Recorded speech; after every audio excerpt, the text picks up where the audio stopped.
Welcome to today's YouTube tutorial. In this video, we will show you how to send emails with and without a screenshot. The email address, the subject, and the message of the email are entered in text fields. Create 3 string variables for this. You can enter a placeholder text in the value field. Now link all text boxes to your variables. If you want to use your own server, you need to add your email data source. Double-click on the button to open the script editor. Search for email in the script tree and select whether you want to send your email via your own server or the Peakboard server.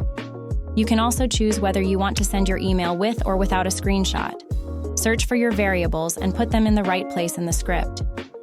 In the video description, you can find links to our template page, where you can download the project file and the corresponding article on our help page.